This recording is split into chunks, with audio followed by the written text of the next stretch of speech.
پہلی بات تو یہ ہے کہ میرے نبی نے بیٹی کو عزت دی ہے.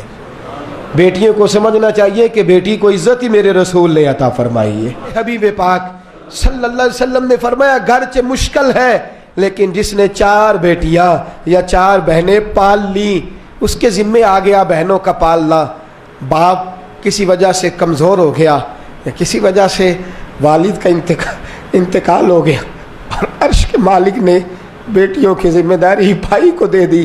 فرمایا اگر 4 بیٹیاں یا 4 بہنیں فرمایا اگر وہ تیرے حصے میں آ گئی. ویسے تو لوگ پراپرٹی بانٹتے ہیں نا باپ کی, ویسے تو لوگ باپ کی جائیداد اور اس کا روپیہ اور اس کا بینک بیلنس بانٹتے ہیں. اگر بٹتے بٹتے تیرے حصے میں باپ کی بیٹیاں آ گئی تو آمینہ کے معصوم بیٹے اور حضرت فاطمہ کے بابا فرماتے ہیں کہ تو ان کی اچھی تربیت دینا, انہیں ڈانٹنا نہ, انہیں تکلیف نہ دینا, اچھی تربیت کر کے تو ان کی شادی کر کے میرے پاس آنا. اور میں جس طرح یہ میری 2 انگلیاں جڑی ہوئی ہیں اس طرح تو میرے ساتھ جوڑ کے جنت میں داخل ہو جائے گا. اس طرح میرے ساتھ بولیے میرے ساتھ جوڑ کے. حضرت عباس حضور کے چچا ہیں, کہتے ہیں حضور جس کی 4 نہ ہو 3 ہو. تو میرے حبیب نے فرمایا اللہ 3 والے کو بھی اسی طرح کا اجر عطا فرمائے گا.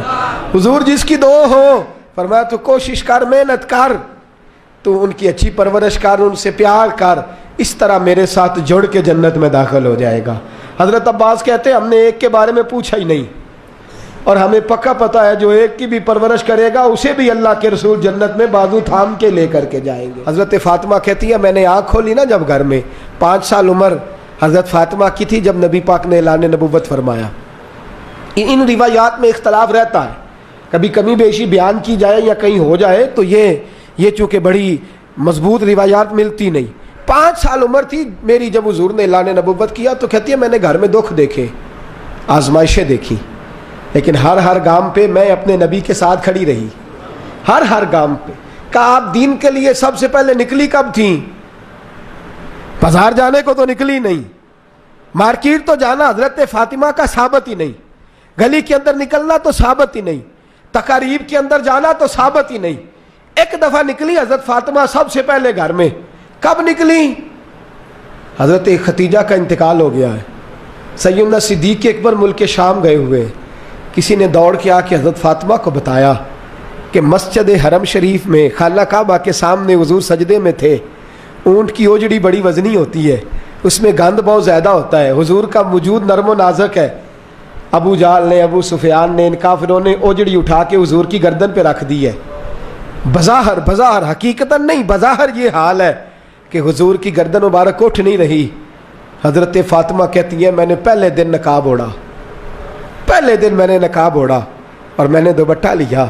کہا حضور کی گردن پر اوجڑی ہے, پاک رسول کی پاک بیٹی, عزت والے رسول کی عزت والی بیٹی. حضرت فاطمہ فرماتی ہیں میں پہلے دن برقع اوڑھ کے حرم شریف گئی, حضور سجدے میں, سر پہ وزنی اوجڑی. فرماتی ہے میں نے کھینچ کے اتاری, حضور کھڑے ہوئے, میں روئی نہیں, میری آنکھوں میں آنسو نہیں, میں نے حضور کی انگلی تھامی. آپ فرماتی ہیں ساری کائنات مصطفیٰ کے پیچھے اور نبی میرے پیچھے پیچھے. فرماتی ہے میں گھر نہیں لائی نبی پاک, حضور نے بھی نہیں پوچھا بیٹے کدھر جانا ہے, سیدھی میں آب زمزم کے کنویں پہ لے گئی. فرماتی ہیں بظاہر بالوں میں وہ اونٹ کی اوجڑی کے ذرات لگ گئے تھے. فرماتی ہیں لوٹے میں پانی بھرا, ایک ہاتھ سے میں پانی ڈالتی, دوسرے ہاتھ سے حضور کی زلفوں کو سنوارتی. فرماتی میں دھوتی جاتی, فارغ ہوئی حضور کے کپڑوں کو میں نے دھویا, وجود پہ پانی ڈالا. میرے دوستو یہ انداز محبت, یہ انداز وفا, یہ انداز تربیت. فرماتی ہیں پھر میں نے اپنے دوپٹے سے حضور کے بالوں کو صاف کیا, پھر کہا حضور چلیے. نبی پاک اٹھے, انگلی میں نے تھام لی. فرماتی ہیں خرامہ پیچھے اب بھی نہیں پوچھا فاطمہ کدھر جانا ہے. فرماتی ہیں حضور سید عالم صلی اللہ علیہ وسلم کو گھر لائی, چارپائی پہ بٹھایا اور بٹھا کے دودھ کا پیالہ میں لائی, حضور کو دیا. پھر میں نے نبی پاک کو کھجوریں دی اور جب حضور نے پی لی تو فرماتی ہے میں بازوؤں کا ہار بنا کے گلے سے لپٹ گئی, ماتھا چوما تو حضور روئے. تو میں نے کہا یا رسول اللہ آپ نے غم نہیں کرنا, میری اماں سیدہ ختیجہ فرمایا کرتی تھی فاطمہ تیرے باپ کو اللہ بڑی عزتیں عطا فرمائے گا. بڑی فرماتی ہیں وہ پہلے دن میں دین کے لیے نکلی، پھر میں بدر میں بھی مصطفیٰ کے ساتھ گئی، احد میں بھی گئی، میں خندق میں بھی گئی، میں پھر حضور سید عالم صلی اللہ علیہ وسلم کے ساتھ احد میں جب نبی پاک صلی اللہ علیہ وسلم کو زخم لگ گئے، حضور کے دانت مبارک شہید ہو گئے، وجود سارا زخموں سے بھر گیا، تو میرے رسول پاک صلی اللہ علیہ وسلم کے سامنے حضرت علی آئے۔ میں نے الحمدللہ اس غار کی زیارت کی ہے میدان احد میں جس میں میرے نبی نے آرام فرمایا تھا۔ فرماتے ہیں غار میں آرام میں تھا، حضرت علی آئے تو جناب علی فرماتے ہیں رسول پاک صلی اللہ علیہ وسلم نے فرمایا علی میرے زخموں کی خبر فاطمہ کو نہیں کرنی۔ حضرت فاطمہ ساتھ ہیں، زخمیوں کو پانی پلاتی ہیں، حضور کے ساتھ آئے، میرے زخموں کی خبر فاطمہ کو نہیں کرنی، اسے نہیں بتانا۔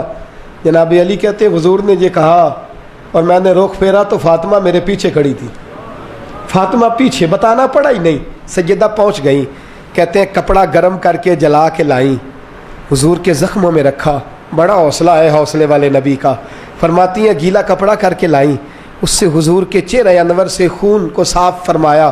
پھر فرماتی ہیں حضرت فاطمہ رضی اللہ تعالیٰ عنہ نے نبی پاک کو مرہم پٹی کی۔ فرماتی ہیں ان ساری چیزوں سے فارغ ہو کے کپڑے ساتھ لائی تھی، حضور کا لباس تبدیل کیا۔ جب رسول پاک صلی اللہ علیہ وسلم غار میں ٹیک لگا کے آرام کرنے لگے، اللہ نے پتھروں کو نرم کر دیا۔